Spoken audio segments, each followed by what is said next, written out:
साल 2000 में हमारे नेता आदरणीय रामविलास पासवान जी ने लोक जनशक्ति पार्टी की नींव रखी थी और आज लगभग 23 साल लोक जनशक्ति पार्टी रामविलास ने निरंतरता में समाज के गरीब, शोषित, वंचित, दलित, पिछड़ा, अल्पसंख्यक वर्ग से आने वाले लोगों की मजबूती से आवाज उठाने का, उनके अधिकारों की लड़ाई लड़ने का लोक जनशक्ति पार्टी ने काम किया। हमारे नेता ने अपने जीते जी जितना उनसे बन पाया, उन्होंने हर संभव प्रयास किया कि समाज के वंचित, शोषित वर्ग के लोग किस तरीके से मुख्य धारा के साथ वो जुड़ पाए, जिस जिस विभाग में वो रहे। मुझे ये गिनाने की जरूरत नहीं है, आप सब जानते हैं कि जिस भी विभाग की जिम्मेदारी उनको मिली, 6 प्रधानमंत्रियों के साथ बतौर कैबिनेट मंत्री उनको काम करने का अवसर मिला और शुरू से लेकर अंत तक, पहली बार जब वो श्रम एवं कल्याण मंत्री बने वीपी सिंह जी की सरकार में, तब से लेकर अपनी अंतिम सांस तक उनको जिस जिस विभाग की जिम्मेदारी मिली, उस विभाग के माध्यम से कैसे समाज के गरीब, वंचित, शोषित लोगों को मुख्य धारा के साथ जोड़ा जाए, कैसे उनके हक अधिकारों के लिए योजनाओं को और मजबूत किया जाए, उसके लिए वो निरंतरता में वो प्रयास करते रहे। आज जब वो हम लोग के बीच नहीं है, यकीनन पार्टी का स्थापना दिवस हम सब के लिए, जहां एक तरफ एक नया उत्साह, नई ऊर्जा और हमारे नेता के सपनों को आगे लेकर जाने की शक्ति प्रदान करता है, वहीं ये दिन हम सब के लिए एक भावुक दिन भी है। हमारे नेता जब तक जीवित थे, धूमधाम से वो आज के दिन को मनाते थे। उनके जाने के बाद भी हम लोगों ने वही प्रयास किया कि जिस तरीके से हमारे नेता आदरणीय रामविलास पासवान जी पार्टी के स्थापना दिवस के कार्यक्रम करते थे, उसी तरीके से हम लोगों ने भी उनकी उसी परंपरा को आगे लेकर जाने का हम लोगों ने प्रयास किया। पिछले 2 साल 2020 में जब हमारे नेता का निधन हुआ, उसके बाद से हम लोगों ने हमेशा उसी तरीके से पार्टी का स्थापना दिवस मनाया। पटना में हम लोगों ने बड़े बड़े कार्यक्रम किए। इस बार लोक जनशक्ति पार्टी रामविलास ने इसको, बिहार की अगर हम बात करें तो हर जिले में हम लोगों ने इसको आयोजित करने का पार्टी ने फैसला लिया है। लोक जनशक्ति पार्टी रामविलास के जिला के प्रभारी और जिला अध्यक्षों के नेतृत्व में बिहार के हर एक जिले में पार्टी का स्थापना दिवस पूरी भव्यता के साथ मनाया जा रहा है। आप सबके सहयोगी साथी पत्रकार मित्र विभिन्न जिलों में होंगे, आप सबके साथ वो भी तस्वीरें साझा करेंगे।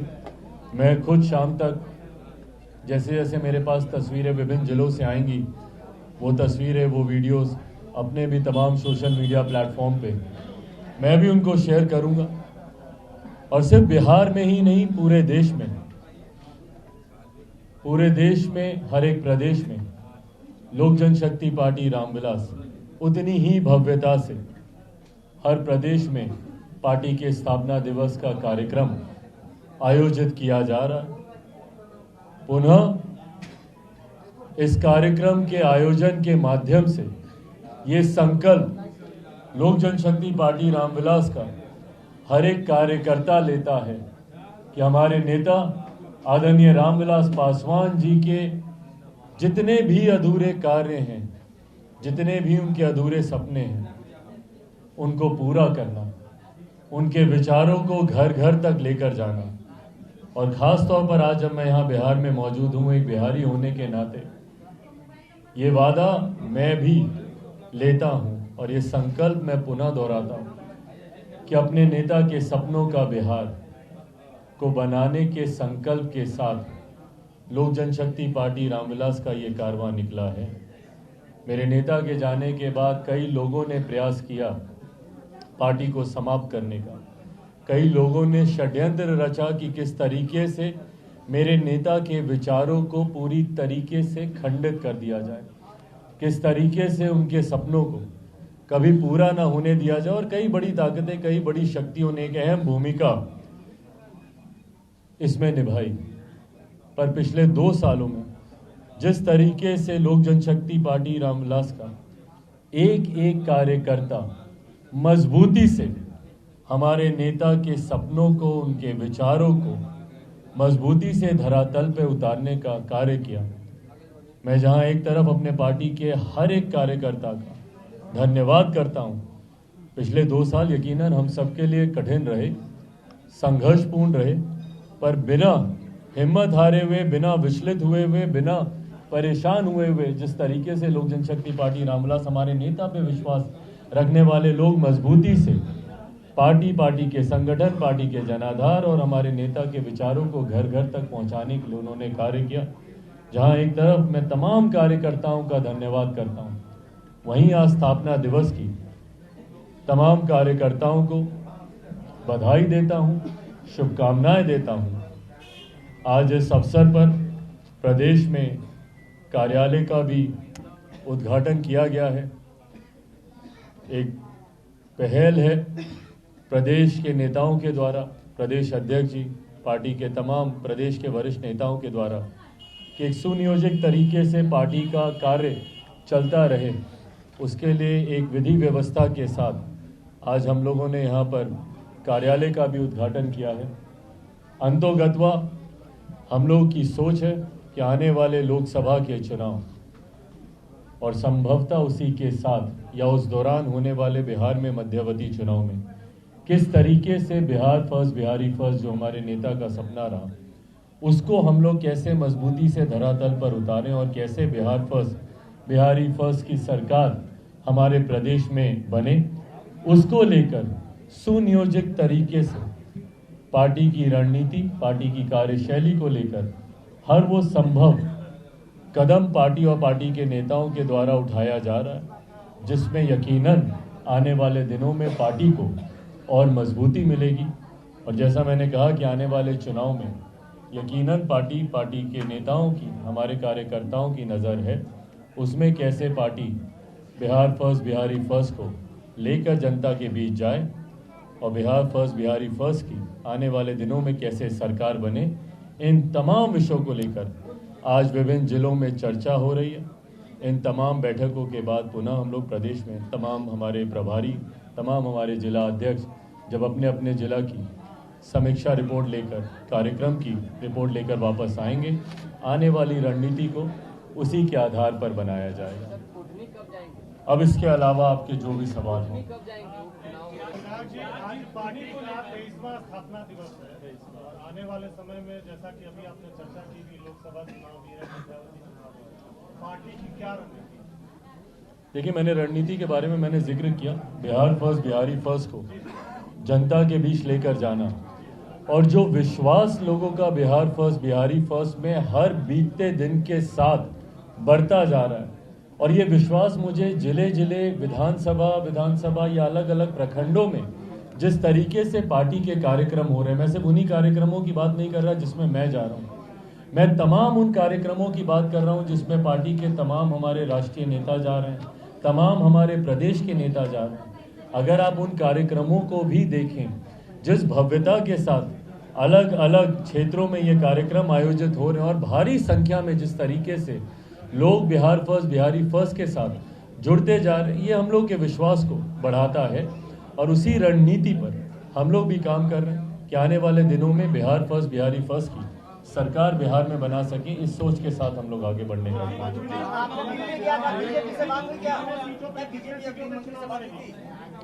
लोकसभा चुनाव और मध्यावधि चुनाव में पार्टी कितने सीटों पे चुनाव लड़ेगी? भाई, ये अभी चर्चा का विषय है।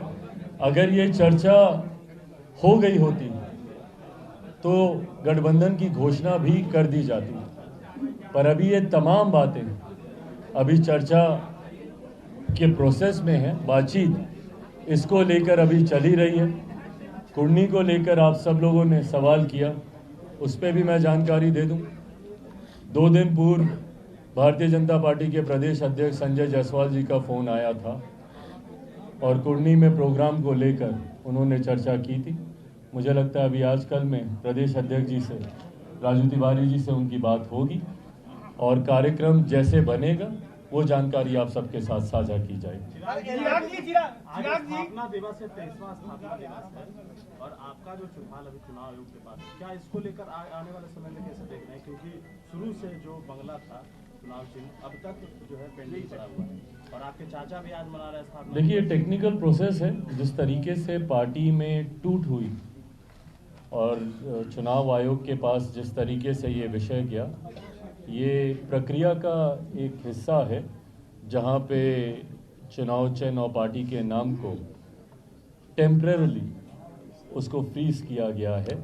आने वाले दिनों में जैसे ही ये बात स्पष्ट होगी कि अधिकृत तौर पर पार्टी किसकी है या किसके साथ आगे बढ़ रही है, तो मुझे लगता है ये प्रक्रिया का हिस्सा। भैया मैं इस पर क्या टिप्पणी करूँ, इस पर चुनाव आयोग ही बेहतर बता सकता है। जो जानकारी चुनाव आयोग के द्वारा हम लोगों से मांगी जा रही है, भले वो पार्टी के संगठन को लेकर हो, पार्टी के संविधान के आधार पर पार्टी की गतिविधियों को लेकर हो, वो तमाम जानकारी समय समय पर चुनाव आयोग के समक्ष दी जा रही है। चिराग जी, चाचा तो आपने कह रहे हैं, एक सवाल, चिराग जी, चाचा तो आपने कह रहे हैं कि संपत्ति का उत्तराधिकारी चिराग हो सकता है, लेकिन पार्टी का उत्तराधिकारी मैं हूं, अगर वो माफी मांगेगा तो मैं उसे माफ करूंगा। कोई बात नहीं भैया, चर्चा का विषय है, चुनाव आयोग अंतिम इस पर फैसला लेगा। सर, एक नीतीश कुमार ने कार्यकर्ताओं से मिलने का फैसला किया है कि अब वो अकेले में कार्यकर्ताओं से मिलेंगे। नीतीश कुमार ये फैसला लिया है कि आने वाले समय एक एक कार्यकर्ता से 1-to-1 मिलेंगे। अच्छी बात है, मिलना चाहिए। चिराग जी, चुनाव आयोग ने आपके बंगले छाप को उत्तर प्रदेश में जारी कर दिया है। बंगला छाप उत्तर प्रदेश में दिया गया। आप लगातार मुख्यमंत्री और हमलावर होते हैं। तेजस्वी यादव ने कहा है कि मुख्यमंत्री नीतीश कुमार बिहार में केवल बोलने पे नहीं करने पर विश्वास रखते हैं और उन्होंने काम किया है, ये दिख रहा है। उन्होंने काम किया होता तो आज उनकी पार्टी तीसरे नंबर की पार्टी नहीं होती। भाई, उनका काम दिखता नहीं है, इसीलिए बिहारियों को पलायन कर कर दूसरे प्रदेश जाना पड़ता है। दूसरे राज्यों में वो शिक्षा के लिए, रोजगार के लिए जाने के लिए मजबूर हैं। मेरे मुख्यमंत्री एक ऐसे प्रदेश के मुख्यमंत्री हैं जहां पर उनको स्वयं अपनी आंखों के इलाज के लिए दूसरे प्रदेश जाना पड़ता है, तो आम बिहारियों की तो चर्चा ही दूर की है। अगर काम उनका सही मायनों में दिख रहा होता तो आज जो उनके गठबंधन के सहयोगी हैं वो उनके बारे में नो एंट्री का जिक्र नहीं करते, वो उनकी कार्यशैली पर सवाल नहीं उठाते। मैं गठबंधन की मजबूरियों को समझता हूँ, आज जो बातें उनके द्वारा कही जा रही हैं, बट हकीकत है बिहार की जनता को कम से कम, और हम लोग भी भाई कई बार यही सवाल पूछे थे मुख्यमंत्री जी से। 2020 के चुनाव के हर एक मंच से मैंने सवाल पूछा था कि बताएं मुख्यमंत्री अपनी उपलब्धियां, शिक्षा के क्षेत्र को लेकर हो या स्वास्थ्य के क्षेत्र में हो, रोजगार को लेकर हो, कितने कारखाने दिए हैं आज तक मेरे मुख्यमंत्री ने, बताएं मुझे। इंडस्ट्रियलाइजेशन को लेकर मेरे मुख्यमंत्री की क्या सोच है, क्या नीति है, बताएं वो मुझे। रोजगार को लेकर मेरे प्रदेश में आईटी सेक्टर को लेकर अलग अलग राज्य जहां काम कर रहे हैं, गुड़गांव हो, नोएडा हो, बैंगलोर हो, अलग अलग राज्य जहां आईटी सेक्टर्स को क्रिएट करने की बात कर रहे हैं, ऐसे में मेरे मुख्यमंत्री की सोच बिहार में आईटी सेक्टर को लगाने की क्या रणनीति है, बताएं ना वो मुझे। बिहार में इन्वेस्टर्स आए, आकर निवेश करें, उसके लिए ईज ऑफ बिजनेस हो, सिंगल विंडो क्लियरेंसेज हो, उसके लिए उनकी क्या रणनीति है। कोटा में जिस तरीके से बच्चे आज भी जाते हैं हमारे पढ़ने के लिए, ऐसे ही अलग अलग क्षेत्रों में बिहार में, पटना क्यों एजुकेशनल हब नहीं बन सकता, भागलपुर, मुजफ्फरनगर क्यों नहीं ये सब जगहें बन सकती, बताएं। उसको लेकर, एजुकेशनल हब बनाने को लेकर मेरे मुख्यमंत्री की क्या सोच है, साझा करें वो। हकीकत यही है कि मुख्यमंत्री जी ने पिछले 16-17 सालों में बिहार को सिर्फ पीछे धकेलने का ही काम किया, और ये बातें मैं नहीं कहता भैया, नीति आयोग भी इन बातों को प्रमाणित करती है। ये सिर्फ चिराग पासवान ही नहीं कह रहा, आप नीति आयोग की रिपोर्ट साल दर साल उठा के देख लीजिए। सबसे फिसड्डी राज्य में बिहार का जिक्र होता है।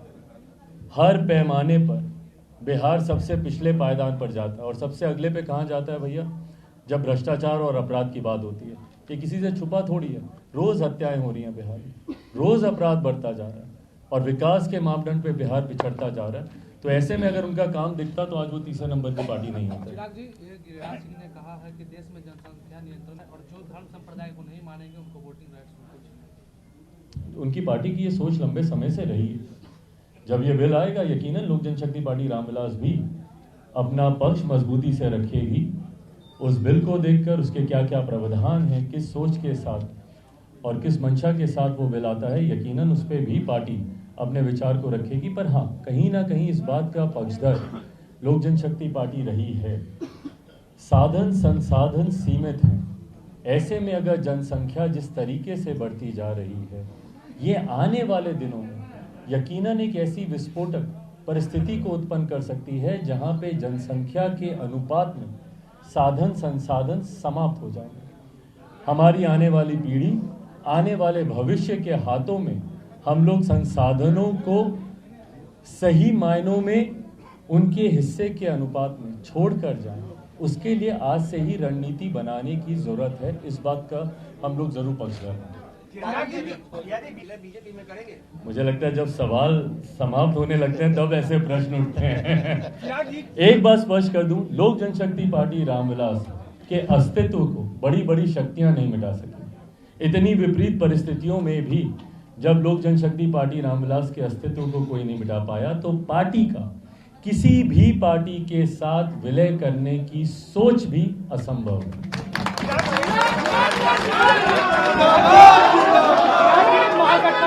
मुख्यमंत्री जी के पास एक उचित प्लेटफॉर्म है इन विषयों को उठाने का। नीति आयोग की जब बैठक होती है उसमें तमाम प्रदेशों के मुख्यमंत्री जाते हैं और ये सही प्लेटफॉर्म है जहां पे आप इन तमाम बातों को उठा सकते हैं। आप जगह जगह घूम के विशेष राज्य का दर्जा जब आप होते हैं साथ में, तब आपको विशेष राज्य के दर्जे की याद नहीं आती। जैसे ही आप अलग होते हैं आपको विशेष राज्य का दर्जा याद आता है। क्यों नहीं उस प्लेटफॉर्म का इस्तेमाल किया जाता? क्यों बहिष्कार करते हैं मुख्यमंत्री? क्यों नहीं जाते हैं भैया उस बैठक में? जाएं, वो एक अधिकृत प्लेटफॉर्म है, वहां पे जाकर विशेष राज्य के दर्जे की मांग करें। आपको केंद्र सरकार से कहां कहां सहायता नहीं मिल रही है या कहां सहायता की आप उम्मीद रखते हैं, ये तमाम बातें उस मंच पर आप रख सकते हैं। पर उस वक्त मेरे मुख्यमंत्री राजनीति करते हैं और ये राजनीति ही कारण रहा है कि आज तक बिहार को अपने अधिकारों से मुख्यमंत्री नीतीश कुमार जी वंचित रखते आए हैं। चिराग जी, करीब जैसा मैंने कहा कि ये गठबंधन के भीतर जब ये तमाम चर्चाएं हो जाएंगी तो इसकी अधिकृत औपचारिक घोषणा भी की जाएगी। धन्यवाद।